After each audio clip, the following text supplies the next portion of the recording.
I don't remember what day it was. Might have been a Tuesday. Might have been the back end of forever.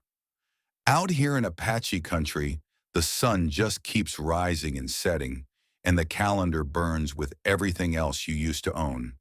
But I remember her eyes, dark as a gun barrel, staring up at me from that bear trap with enough hate to burn down Missouri. She had a knife in her hand, blood soaking the sand around her leg, and she was deciding whether to kill me or herself first. My name is Elijah Cole, 38 years old, former Union scout out of Fort Bowie. I've killed men in ways I don't talk about anymore. Wore the blue coat, did what they told me. Came home to find my wife Martha and my daughter Sarah dead from cholera. Two graves in the Missouri dirt and a burned out house that still smells like smoke in my dreams. That was 4 years ago. 4 years of drifting. 4 years of waking up and wishing I hadn't. I was tracking a buck through Red Rock Canyon, Arizona territory, summer of 1872, following blood through the rocks, thinking about dinner. That's when I heard the breathing, wrong kind of breathing, the kind that comes when pain has been gnawing on you for hours and you're too stubborn to quit. I found her between two red boulders, Apache woman, maybe 28. One leg bent wrong where the trap had her, steel teeth buried deep into the calf muscle, chain bolted to a rock half the size of a horse, new house number 6. I recognized it, bear trap, 12-inch jaws, takes 90 pounds of pressure to open, but this wasn't for catching bears. The trap had old blood on it, dried brown, crusted in the hinges. Not her blood, someone else's. Someone who died in this trap before her. Genízaros, Mexican slavers with Indian blood who made their living stealing Apache women and children, selling them south of the border. Domestic slaves, they called them. We both knew what they really were. She said something in Apache when I came close. Sharp, warning. Her knife hand was shaking, but her eyes were steady. I've seen men face firing squads with less composure. Easy, I said, kept my hands visible. I'm not here to hurt you. She said something else. Probably meant go to hell, but her body was giving out. Blood loss and infection were doing what that trap couldn't. I knelt beside her, started working the mechanism, used the handle of my Bowie knife as a lever. 90 pounds of pressure. My arms burned. The spring groaned. When those jaws opened, she gasped. First real sound of pain she'd made. I wrapped my bandana around her calf, cinched it tight above the knee. Tourniquet. The bleeding slowed but didn't stop. She needed clean water, shelter, time. 3 things this territory didn't give freely. Can you ride one? I asked. She looked at me like I was stupid. Maybe I was, but she let me lift her onto my horse, and that told me something.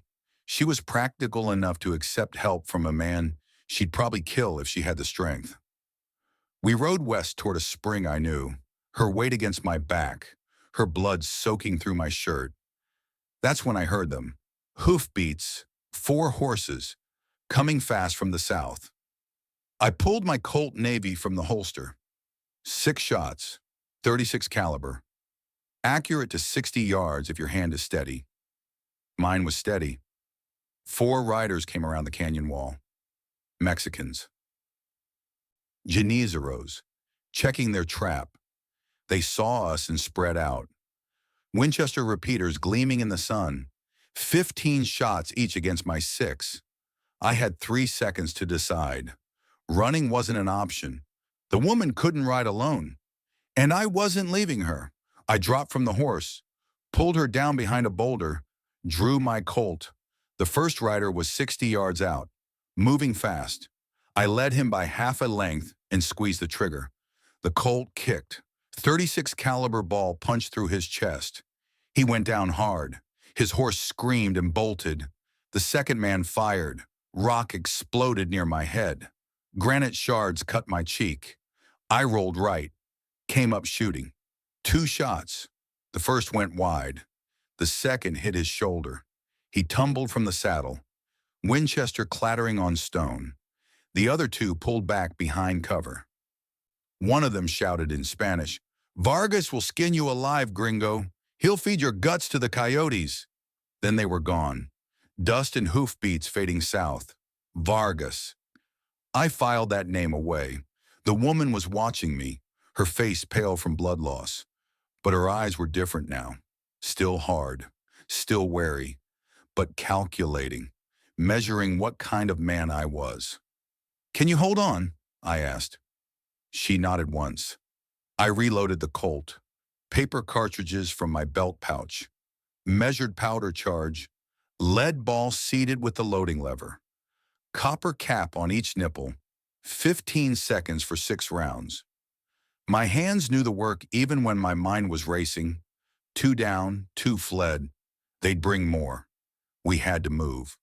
The cave wasn't much, just an overhang in the red rock with enough depth to hide a horse and 2 people. But it had water seeping from a crack in the stone, and more importantly, it had only one entrance.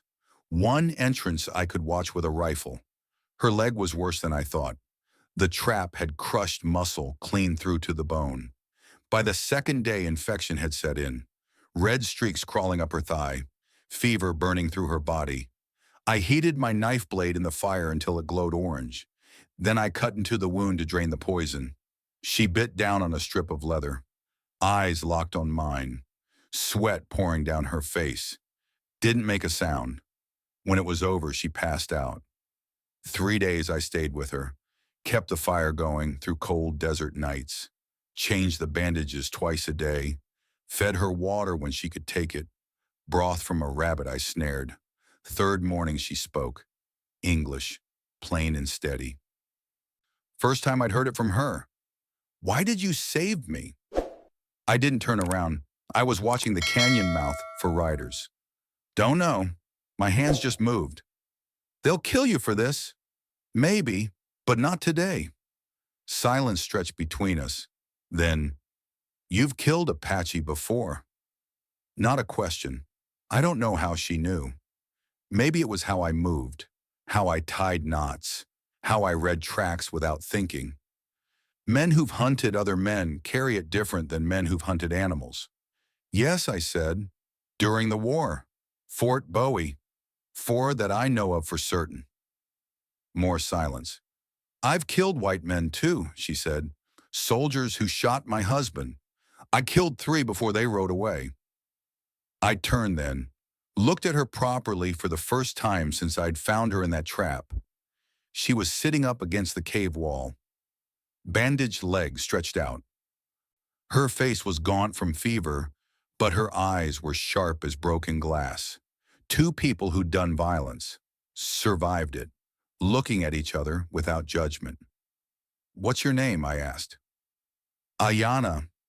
Elijah Cole." She studied me for a long moment. "You're not like other white men." "How's that?" "You haven't tried to touch me, haven't looked at me the way they do."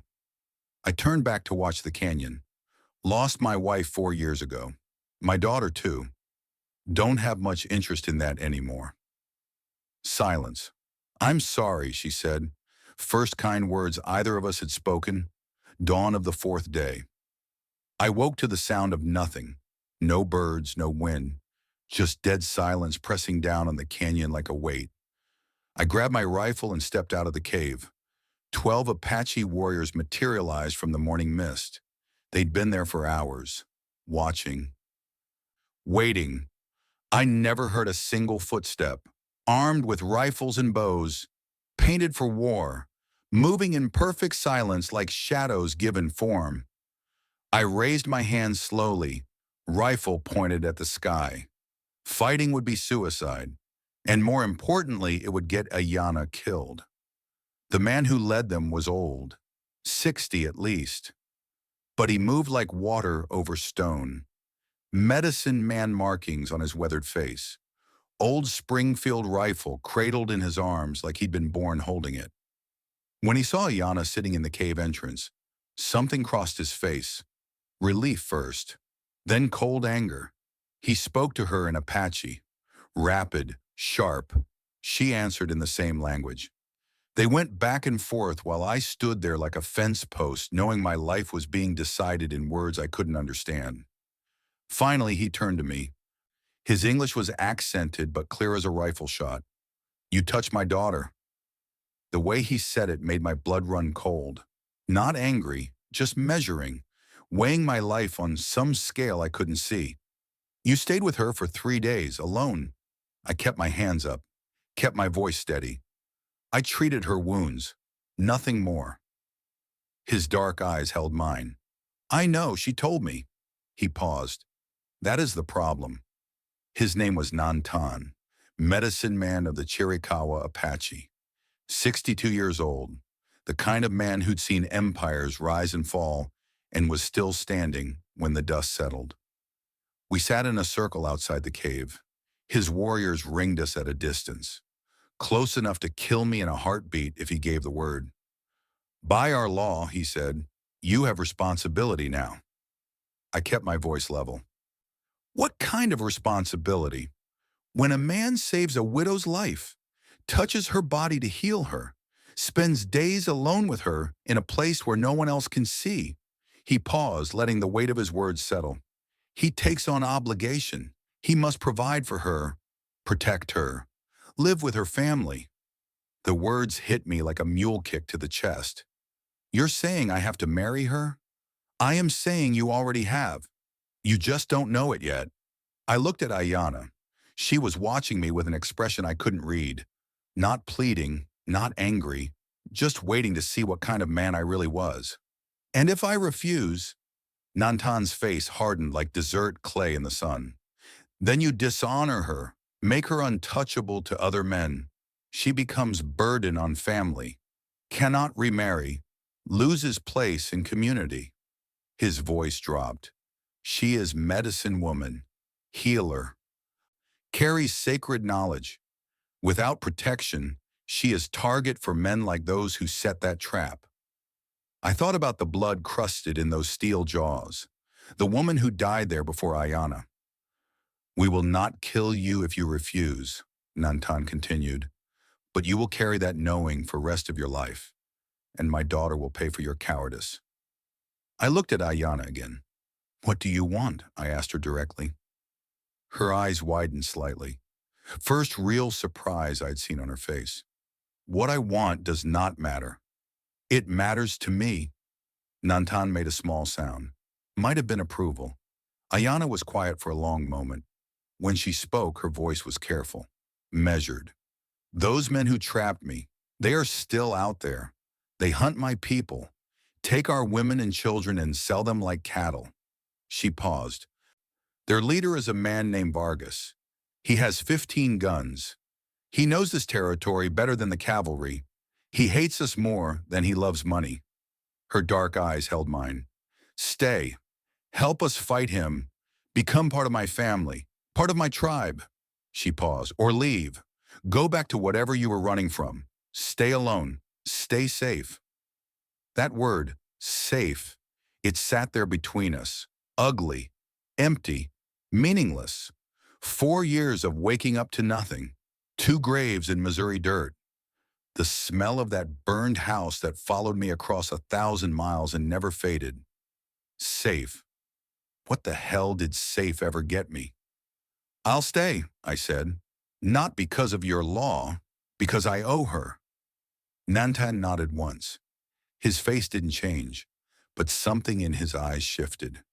Reason does not matter. Action does. The rancheria was hidden in a protected valley 2 days' ride from the cave. Small wickiups scattered across the canyon floor like brown mushrooms after rain. Easy to move, easy to abandon if soldiers came. Practical, like everything about these people. Nantan told me about Rafael Vargas as we rode. Mestizo, half Mexican, half Yaqui. His mother was taken from her tribe when she was 12, sold to a hacienda, raped. He was the result. He spat in the dust. "You might think that would make him sympathetic to our people. You would be wrong. What happened to him? 10 years ago, one of our warriors raided his camp, cut his throat, Left him for dead in the desert. Nantan traced a line across his own weathered neck.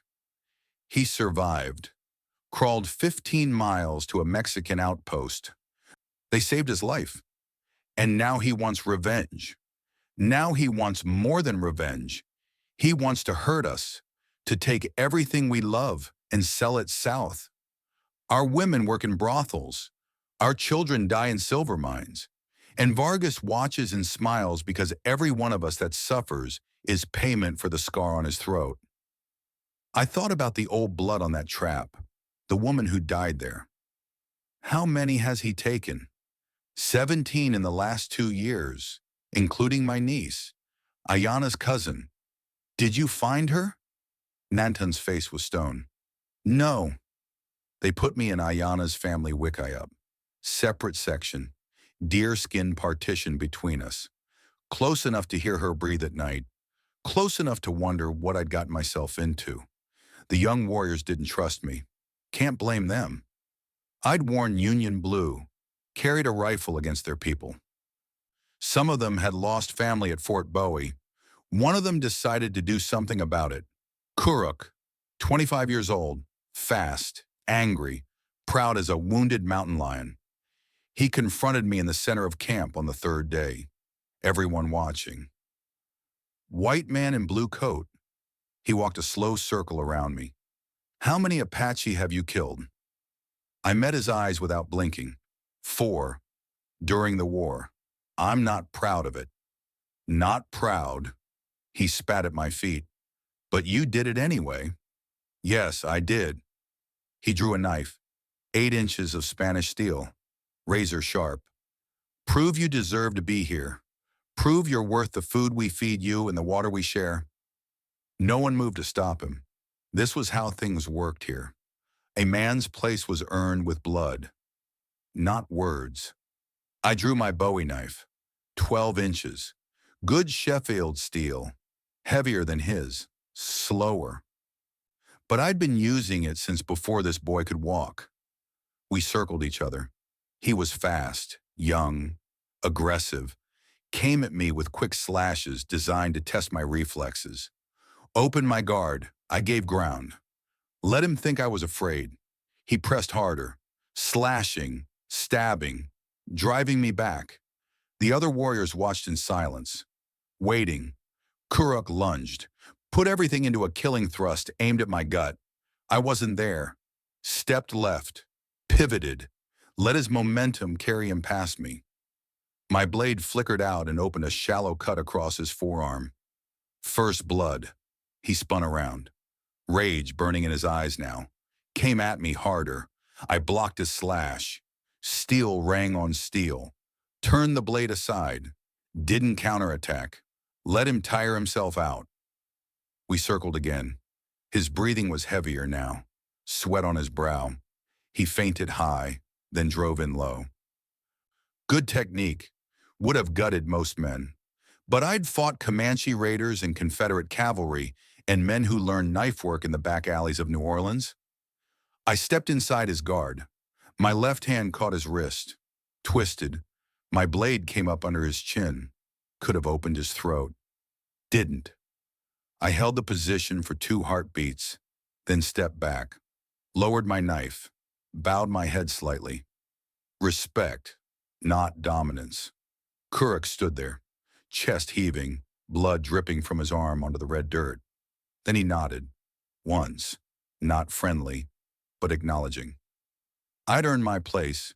Days passed, then weeks. I learned to move through the rancheria without making sound. Learned which plants Ayana gathered for medicine and which ones would kill you if you touched them wrong. Learned that Apache don't waste words when silence works better. Ayana taught me, her hands guiding mine through the work of grinding herbs, preparing poultices. Sometimes her fingers lingered longer than necessary. I pretended not to notice, but I noticed. One night by the dying fire, when the rest of the camp had gone to sleep. You talk in your sleep, she said. What do I say? Names, Martha, Sarah. You say them like prayers. I stared into the glowing coals. My wife, my daughter. Been gone 4 years. How did they die? Cholera. While I was off playing soldier. Came home to 2 graves and a house burned by raiders. Silence stretched between us. My husband died in my arms, she said finally. Soldiers shot him during a raid. He tried to protect me. They put 3 bullets in his chest. Her voice was flat, controlled, but I could hear the old grief underneath. I watched the light leave his eyes. Then I picked up his rifle and killed 3 of them before they rode away. I looked at her across the fire. We're a pair, aren't we? 2 people who watched everyone they loved die and somehow kept breathing anyway. She almost smiled. Maybe that's why the spirits put you in my path. Maybe. More silence. But it was different now, warmer. I'm glad you stayed, she said quietly. I know it wasn't your choice, but I'm glad. It was my choice, is my choice. She looked at me for a long moment, then nodded and went to bed. Neither of us slept much that night. Kuruk took me on patrol. First real sign of trust. We ranged 3 miles north of camp, checking the trails for signs of cavalry or slavers.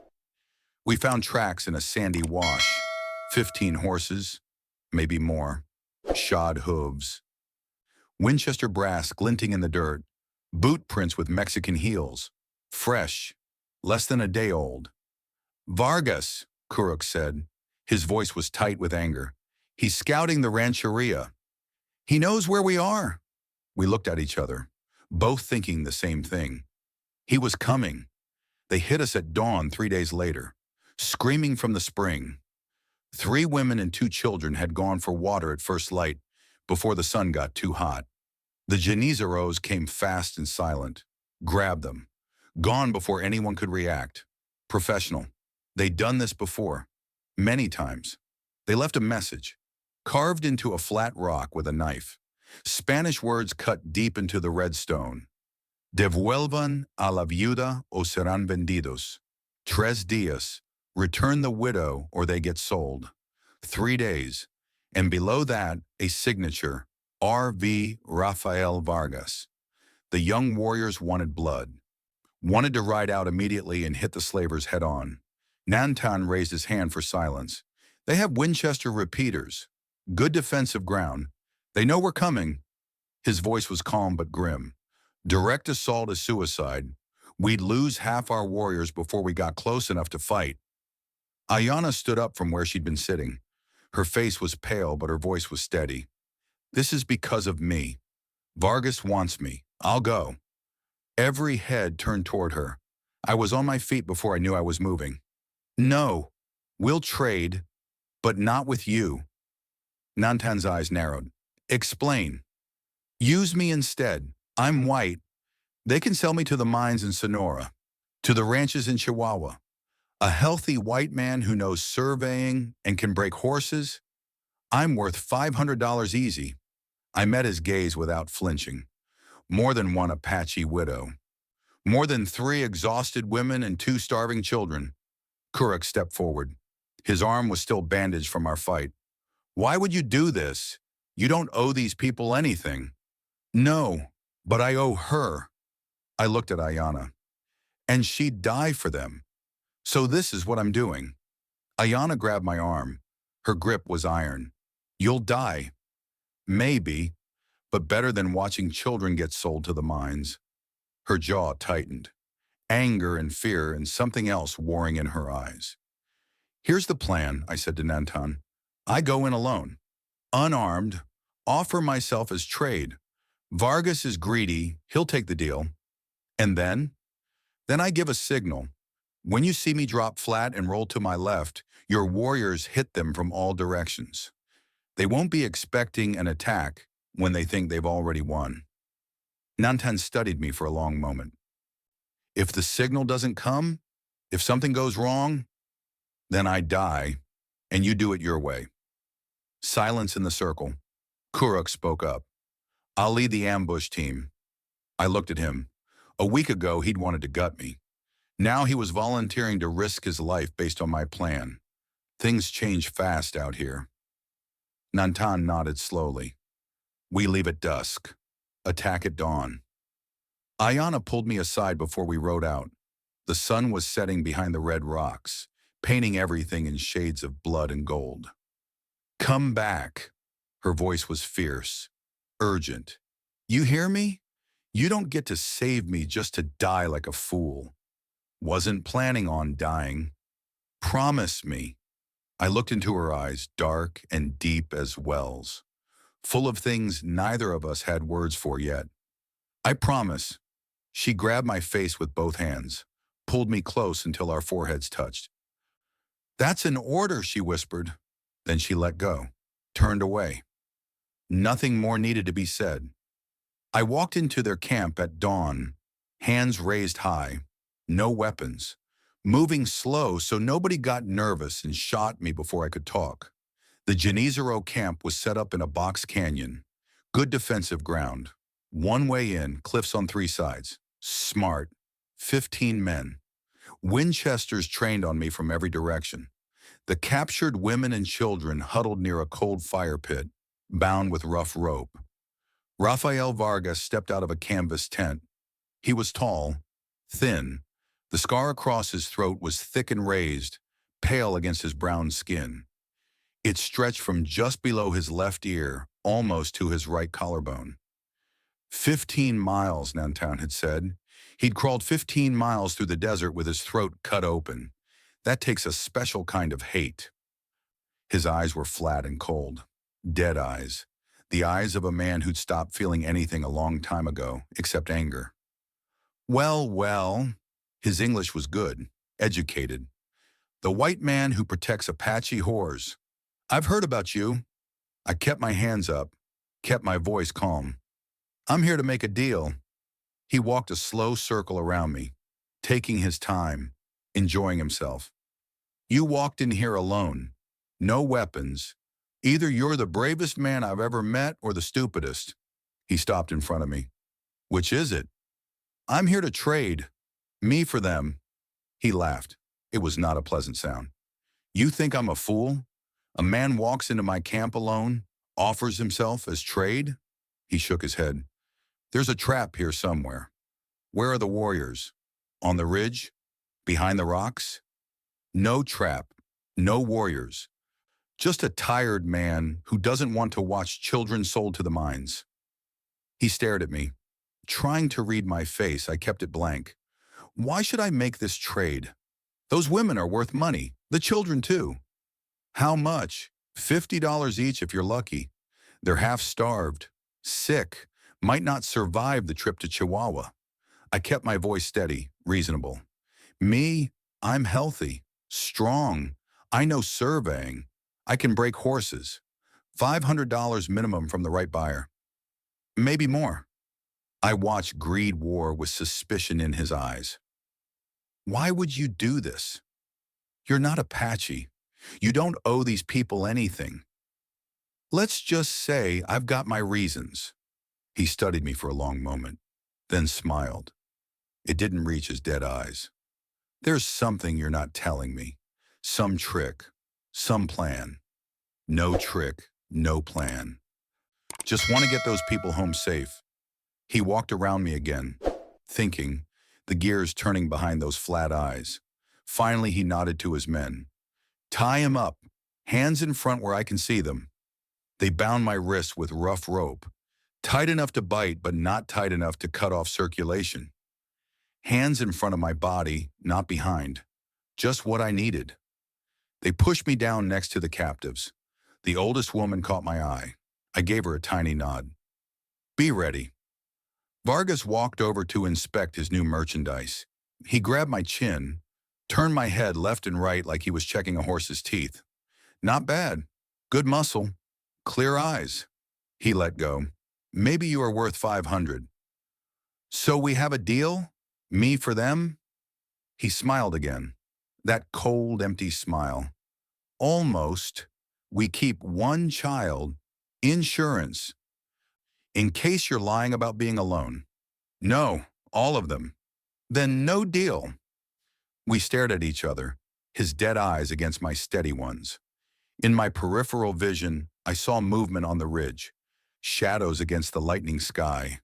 Kurik and his warriors moving into position. They were good, silent.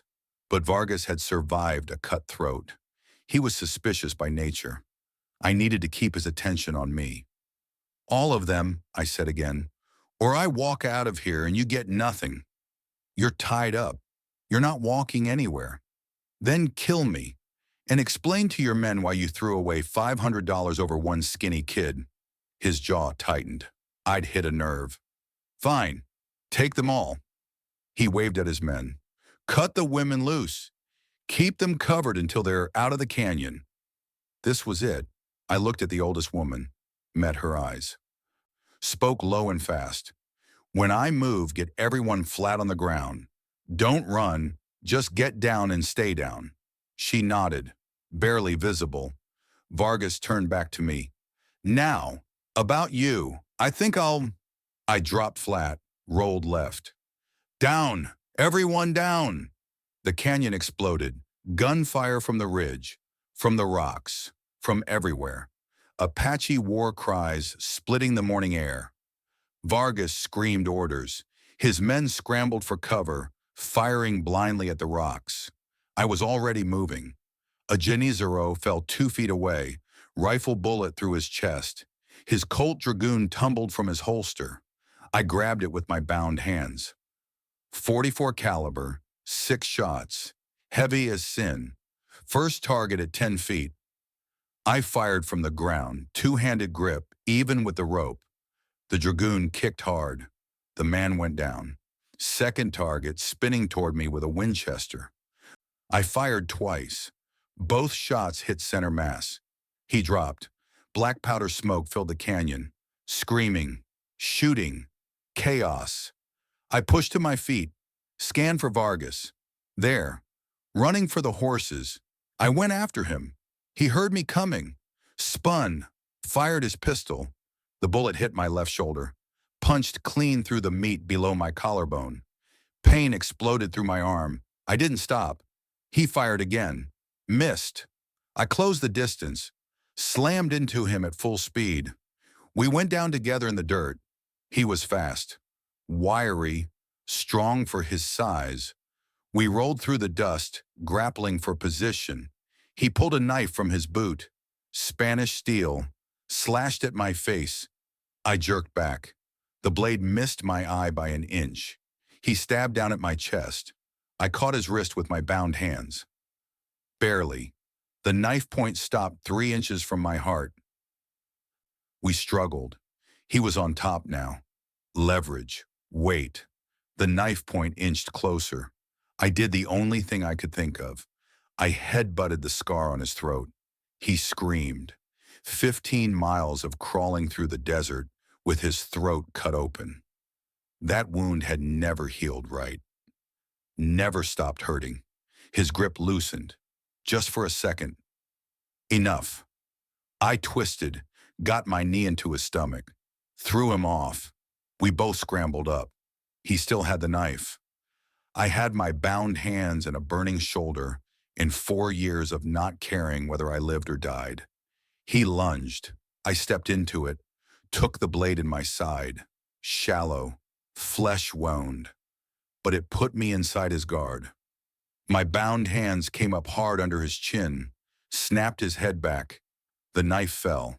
I grabbed it, drove him back against a boulder, pressed the blade to his throat, right on top of that ugly scar. Ayana's cousin, I said. Blood was running down my arm, down my side, dripping into the dust. The girl you took 2 years ago. Where is she? He laughed, blood bubbling on his lips where I'd split them. Sold. Silver mines in Sonora. Probably dead by now. They don't last long down there. The little ones never do. I looked into his eyes, those flat, dead eyes. That's what I figured. I cut his throat, opened the scar right back up, let him bleed out in the same dirt where he'd planned to sell children. Didn't feel good, didn't feel bad, just felt necessary. When the smoke cleared and the shooting stopped, 14 Yanisaros dead, 3 captured, the ones who surrendered quick enough. 2 Apache warriors killed, 4 wounded. Better than I'd feared. The women and children were safe, shaken, terrified, but alive.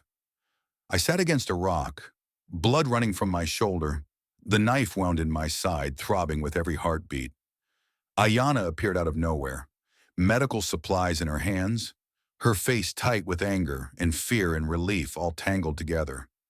You stupid, stupid man. Got them back. And almost got yourself killed doing it. Almost doesn't count. She cut the rope from my wrists, started working on my shoulder. Her hands were gentle despite her words, despite the tears she was trying to hide. Don't ever do that again. Can't promise that. She looked up at me, her dark eyes bright. Then promise you'll always come back.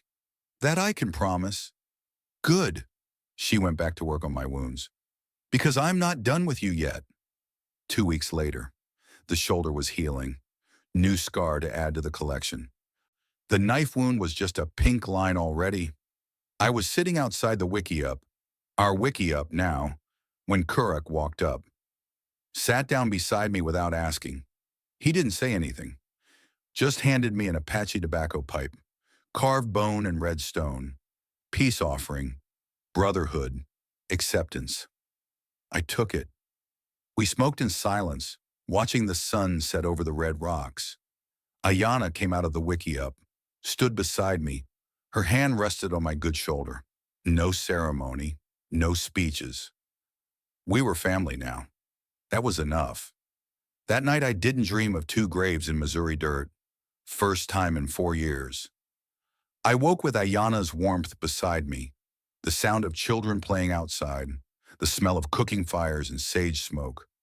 Life, continuing. I know they'll come again. The soldiers, the slavers, someone worse. This land doesn't let you rest, doesn't forgive, doesn't forget. But now I have something worth fighting for. Not glory, not country, just the people who call me family. The 3 Janizaros we captured talked eventually. One of them let something slip before Nantan's warriors convinced him to stay quiet. Someone at Fort Bowie had told Vargas where to find the rancheria. Someone who knew the territory. Someone who wore a blue coat. A traitor.